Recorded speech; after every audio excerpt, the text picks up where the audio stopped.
Side of town with the Clinton campaign. All that fun and more in less than 2 minutes.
Coverage you can count on. You're watching WTVN News Leader 9.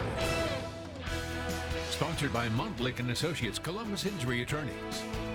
Thanks for joining us for News Leader 9 at 5 on this Election Day 2016. I'm Barbara Goche. And I'm Jason Dennis. This is it, one of the longest campaign seasons in election history. Coming down to this is voters from all over heading to the polls. ABC's Lana Zach and Marcy Gonzalez has the very latest.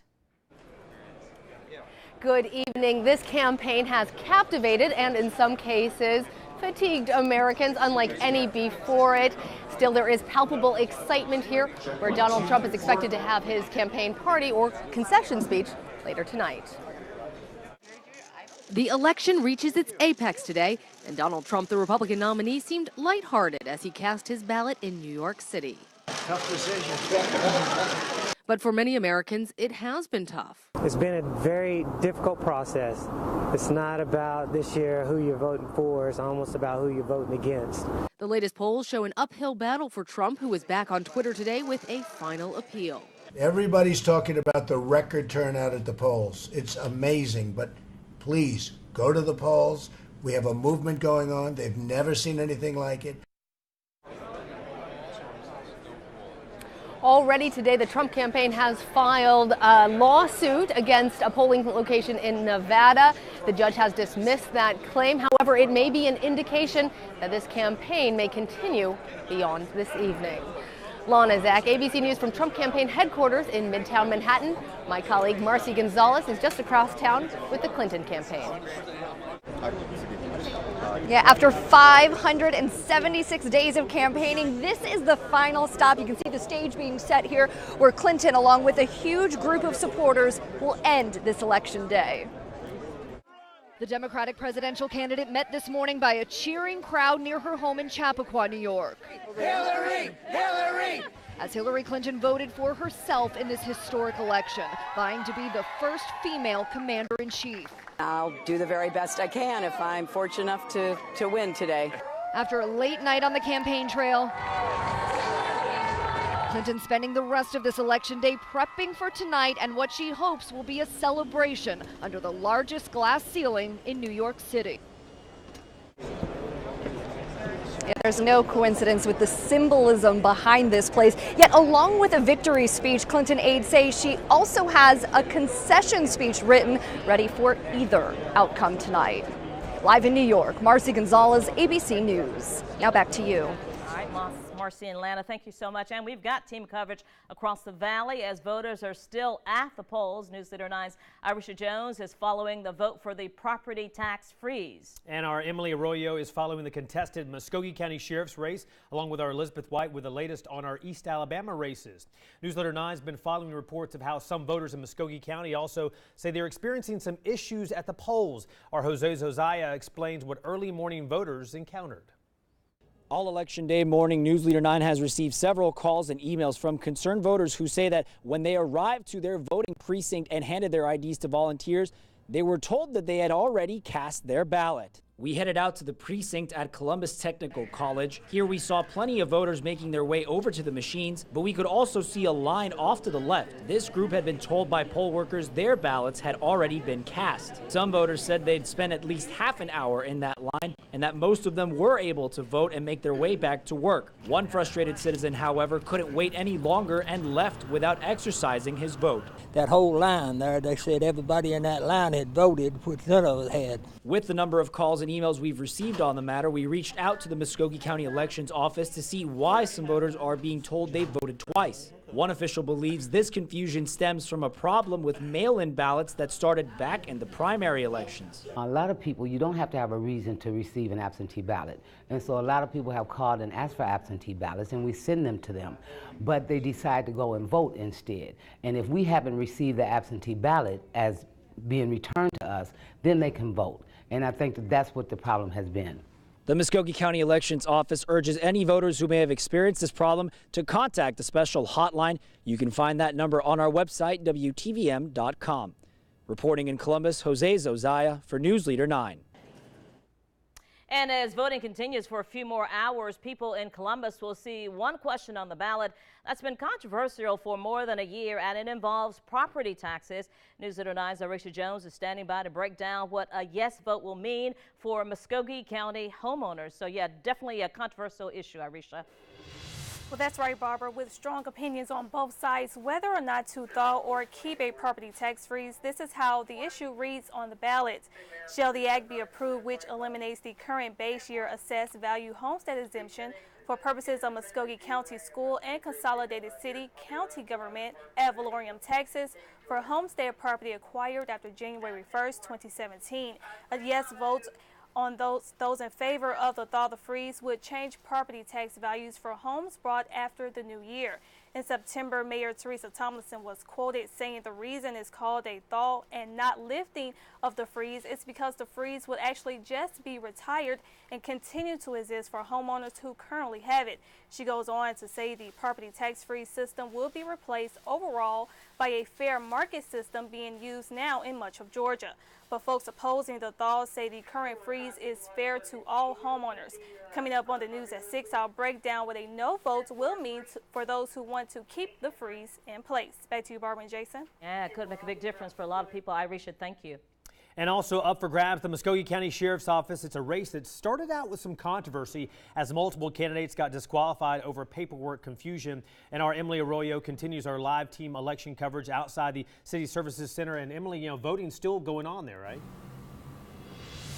That's right. And one thing voters are deciding on is the fate of the Muskogee County Sheriff's Office. It was pretty much smooth sailing through the primaries since disqualifications left only one independent, Democrat and Republican candidate on the ballot. So tonight they're finally facing some real opposition each other. Republican Mark LaJoy addressed his voters on Facebook talking about changes he wants to see if he gets elected, including dropping a lawsuit against the city of Columbus. Democratic nominee Donna Tompkins elaborated on her 30 years of experience with the sheriff's office in her recent campaign ad, also mentioning changes she wants to see. Incumbent and independent Sheriff John Darr lured voters this year with reforms he's made in office to the Muskogee County jail system, along with faith-based substance abuse treatment programs. Now, we'll continue to follow this race throughout the night along with all the other races, and we're interested to see if any of those disqualified candidates were able to pull in some numbers as a write-in option. I'll send it back to you guys in studio for now.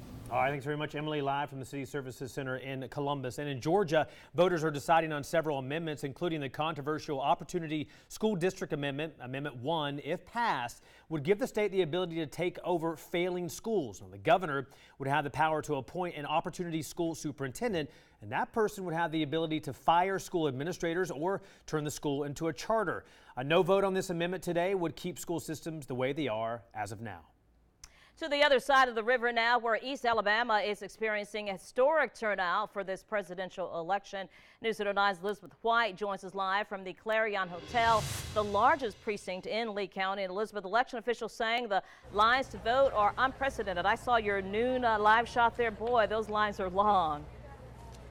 You know what? And the lines are getting even longer as people get off work. But I'm going to go ahead and step out of the way so you can take a live look at really a historic vote happening here in Lee County. You can see the line to get in to vote here at the Clarion Inn in Auburn is 2 stories tall, but we're told the line is moving relatively fast, between an hour and an hour and a half from start to finish. Now, election officials say for the first time in history, Lee County has more than 100,000 registered voters. Today's estimated voter turnout, a record 65%. So thankfully, poll workers are doing the best they can to get folks in and out. And the voters we have spoken with today are actually glad to see the long lines. Of course, the big draw is obviously this presidential election. However, East Alabama voters are also marking their ballots for the U.S. Senate race between Democrat Ron Crumpton and incumbent in that race, Republican Richard Shelby. Now, voters are also voting in the U.S. Representative's 3rd Congressional District race between Republican incumbent Mike Rogers and his challenger, Democrat Jesse Smith. So there's still plenty of time to vote here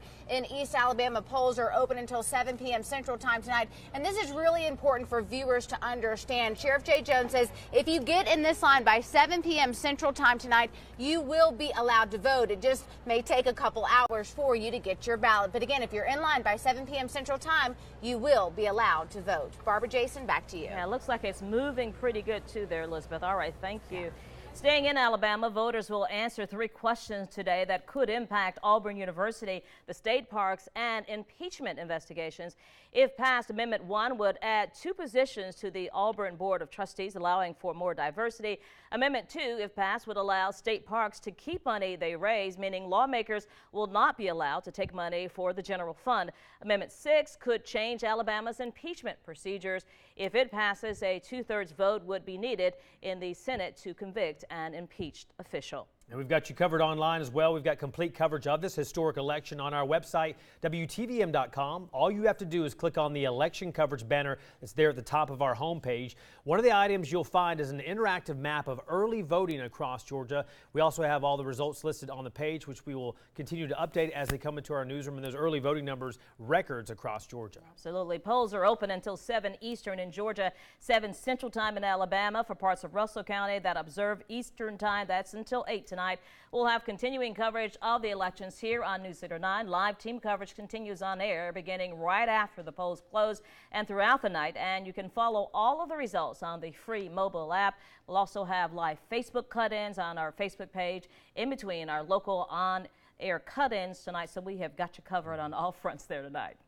All right, it has been a cloudy day as voters have been steadily streaming through polling places today, but no rain to keep people at home. And you can see lots of folks turning out. You're looking live right now. This is out in East Alabama, where you see at the Clarion Hotel, where folks are casting their ballots tonight. They've got some cover there, but they don't need it because no rain really on the way at all. Storm Team 9 Chief Meteorologist Derek Kincaid has a look at our Election Day forecast. Guys, thanks for staying. A few more hours, of course, out there for folks to vote, and no problems. The clouds are still with us. We noticed some showers down to the south, but a lot of what you see here not actually reaching the ground. We've been tracking that for the past day or so. Good chance of rain well south of here. Unfortunately, nothing like that around here. We, of course, would love dry weather on Election Day, but it would be nice to help break out of this drought. But no rain in the forecast anytime soon. Our temperatures right now on the cool side, 66 in Columbus, making it 63. So where those clouds have been in place today, those numbers have stayed in the 60s. And as we break down the rest of your evening, no issues again for voters still standing in line. It will be cooling off rather quickly, though, after 7 or 8 o'clock tonight, back down into the 50s. So don't forget to get the hour-by-hour weather via that WTVM weather app if you're on the go this evening. We'll have your full forecast right after the commercial break. All right, Derek, thank you. Some other news going on today as well. A shooting causes a scare as a Phoenix City school went into a lockdown. Where police say the shooting happened is straight ahead. And the site of the worst shooting spree in American history will not be forgotten. We'll tell you what the city of Orlando is planning to do for the nightclub where those shootings took place. And our coverage of this historic election day continuing. Thousands have already voted, but you still have time to get out and vote. This is a live picture now from East Alabama at the Clarion Hotel, where folks are indeed voting tonight. A lot of folks voting in Auburn. This is the biggest voting place in Lee County, and we're going to have updates on all these races coming up later tonight.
From your Storm Team 9 Alert Center, WTVM Chief Meteorologist Derek Kincaid.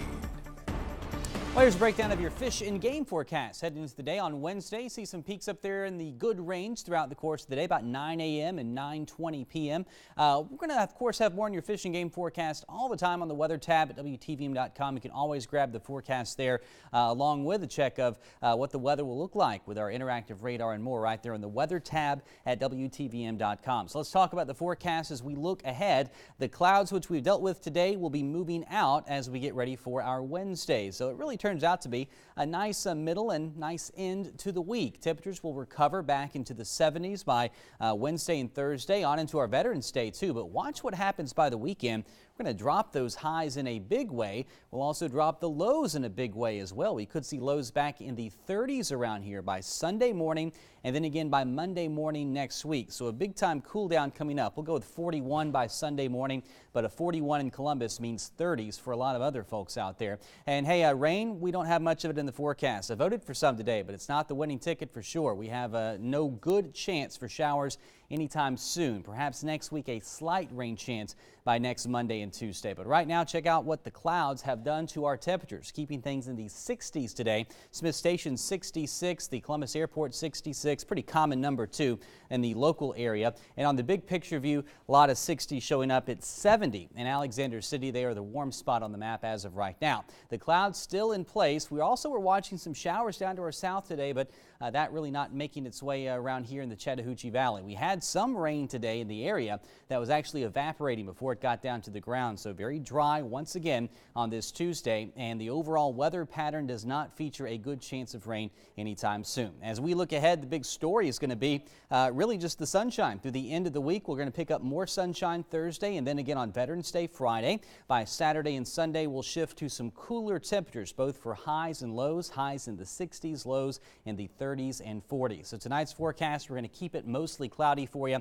A cool night ahead and a cool start early on your Wednesday morning. We'll see some 50s sprinkled in, a few 40s for lows tonight as well, so you may need that jacket as you're stepping out the door early tomorrow, heading out to school or heading out to work. By the afternoon, the clouds on their way out, and with that, we're going to warm things back up a bit. 75 in LaGrange, Lafayette at 73. We'll go at 73 in Columbus, maybe a few spots in the upper 70s the further south that you go, but the rain chance there, big goose egg for your day on Wednesday. Over the next few days, Veterans Day, 75 degrees. Anything you've got going on Veterans Day, weather looks fantastic. Know a lot of the kids out of school, but great weather through the day. The weekend, a lot cooler. And then next week, there's our small rain chance Monday, Tuesday. Again, that is a small chance. The showers will be not very heavy, not enough to really break up the drought around here, guys, unfortunately. And the 60s making a comeback real soon here. Yeah, so we went from 90s and 80s just not that long ago and right back into the below average weather for the upcoming feeling weekend. Like fall and kind of breezy for the voters out there today, so feeling good. If you had to wait in line for any length of time, I was lucky. I was in and out like a couple of minutes. Me too. Same here. Pretty easy. Very fast. All right. Thank you, Derek. All right.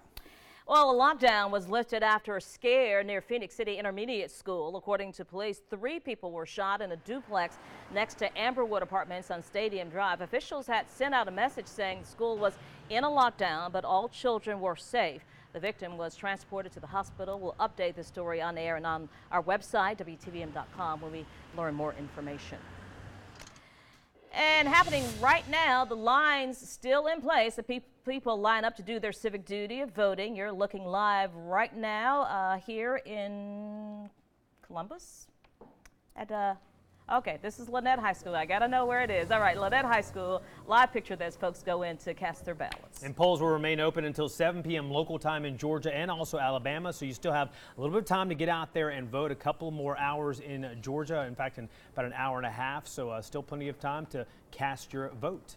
And whether you're voting Republican, Democrat, or Independent this election day, we can all agree free food is something we can all get behind. A few places in our area are offering freebies on the way home from those polls. Krispy Kreme offering a free donut with one of these stickers. Marco's Pizza giving a voucher for a free medium 1-topping pizza. Firehouse Subs giving away a free drink. All these freebies available to those with an I voted sticker today. And we've got our stickers because we voted today. Like I'm sure everyone is going to take advantage of today. Got to do it. Civic duty there. Everyone needs to get out and do their part to vote on this election day. And we'll tell you about one woman who knew she needed to vote despite being in labor.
Well, a woman is safe after being found last week in chains on a farm in South Carolina. When police found the woman safe, they discovered a total of 3 bodies found buried on the property. Officials are reacting to what has now been a days-long investigation. They then found the bodies at the farm owned by Todd Colehep. Investigators say they were discovered close to each other, but they don't know the ages or genders. I was able to remove the body discovered yesterday on today's date, and also was able to remove the second body today. I'll be starting examinations and a number of other testing things that I've got to do tomorrow. The sheriff's office says tips are still welcome to help with the investigation, but they're asking the public to stop speculating about who was buried on the property. The city of Orlando has negotiated a deal to buy Pulse nightclub for $2.25 million. The city says it will turn it into a permanent memorial for the 49 people killed back on June 12th by a man claiming allegiance to ISIS. It was called the worst shooting spree in American history. The owner of that club with his wife signed the sales contract this past Friday. Orlando's city council must sign off still on the deal. They're supposed to consider the proposal sometime next week, and we'll keep you updated. Well, a Colorado woman didn't shirk her civic duties this weekend, even while in the midst of giving birth to a new citizen. She was due to have her first child on Election Day, but the baby couldn't wait. The first-time mom started going into labor Friday. Before delivering the baby, she stopped at the local county clerk and recorder's office to drop off her ballot. The couple welcomed a new baby girl named Bella Rose. Her partner was with her when she went into labor and also made sure that he voted as well. So the baby Bella Rose will vote in about 18 years from now. Yeah, so we have no excuse, and you don't have any excuse not to go. Exactly. She was having a baby and voted. So. On the way there, yeah. Exactly. Well, that does it for the news at 5. We're back with more late-breaking headlines and election coverage in just a few minutes. The news at 5:30 is next. Voting still underway, of course, for this historic election. You're looking live now at the Clarion Inn in Auburn. Much more of our team coverage is just hours until voting ends. That's straight ahead at 5:30.